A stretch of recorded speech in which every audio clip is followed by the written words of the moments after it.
Stoney on coaching San Diego, Pride Month and leaving family behind. Welcome to Moving the Goalposts, The Guardian's new and free women's football newsletter. Here's an extract from this week's edition. To receive the full version once a week, just pop your email in below. It's been a massive challenge, but a great learning curve for me, Stoney reflects after a whirlwind few months as head coach of one of the NWSL's newest sides, San Diego Wave. The expansion team are currently riding high at the top of the league, having already won more games than ever before by a club in their debut year. Leaving Manchester United after 3 years in charge, Stoney decided to step out of her comfort zone and move halfway across the world. Despite loving her new environment, it has not been without its difficulties. Visa issues meant that she had to make the move alone, leaving her partner Megan back in England with their 3 children. Thankfully, the situation has been resolved and her family will join her in due course, but Stoney describes leaving them as the hardest thing I've ever done.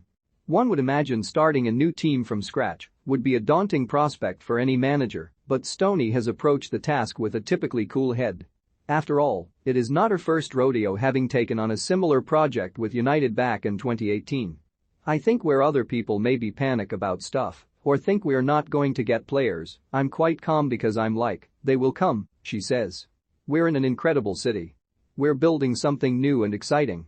For Stoney, establishing a strong environment is key. I did a lot of research and I came over with my eyes very much wide open, she says. One thing I was very aware of was that some of them have been in environments where it hasn't been conducive for them to be able to perform. I wanted to create something with the club where it's different, where there isn't a fear of making mistakes, and where they do have psychological safety. There are, of course, differences to her time in England. The rules in the America mean that she has had less control over player recruitment, acquiring them through drafts as well as trades.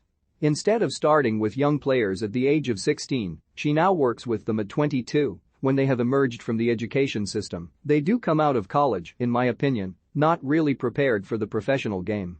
It gives us a challenge in the first year. We're going to have to go on a journey with a lot of them to get them prepared. Nevertheless, she is keen to stress the quality of youth she has in her rank and does not shy away from giving them opportunities. Naomi Girma, for example, looks like a veteran and has played consistently, recently being awarded the NWSL's Rookie of the Month. This youth, blended with the experience of Alex Morgan and Jodie Taylor, has made Stoney's job enjoyable. They're a great group. They're so coachable. They want to learn, and they want to do well. When you've got a group like that, as a head coach, it's a dream. Other contrasts include the athleticism and the transitional nature of the league. I came off the game the other day thinking I'm going to go gray so early over here. You feel like you can score and concede in the same phase of play. It's fast, it's end-to-end, it's transitional. There's probably not as much desire to keep the ball, which is something I'm trying to improve. Community foundations are key to American clubs. The Wave have been welcomed enthusiastically by their growing supporter base at the Torero Stadium. I've never encountered anything like it, enthuses Stoney. The crowds here are unbelievable. We're getting over 5,000 every game. That's standard for us. At United, I wasn't getting that, and you think about how big it is with that brand and that badge. That's a definite difference that I've seen here. The ability to get out into the local community and drive the fan base from there. In September, Wave will be moving to the Snapdragon Stadium, a 35,000-seater arena, an exciting prospect as the club continues to grow.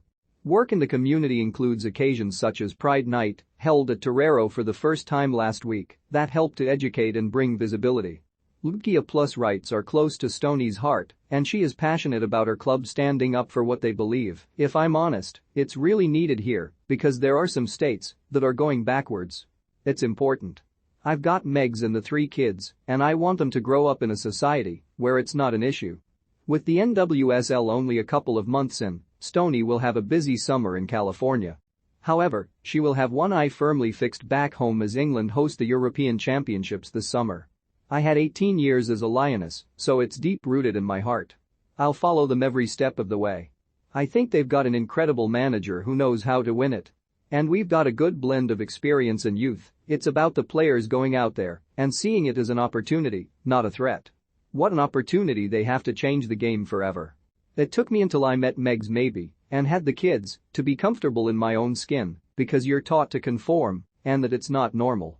Like, what is normal? And that's what I teach the kids. Families look different. Everybody looks different. If we're all the same, It'd be so boring, Stoney on the importance of Pride Month. Got a question for our writers or want to suggest a topic to cover? Get in touch by emailing moving.goalposts@theguardian.com or posting BTL.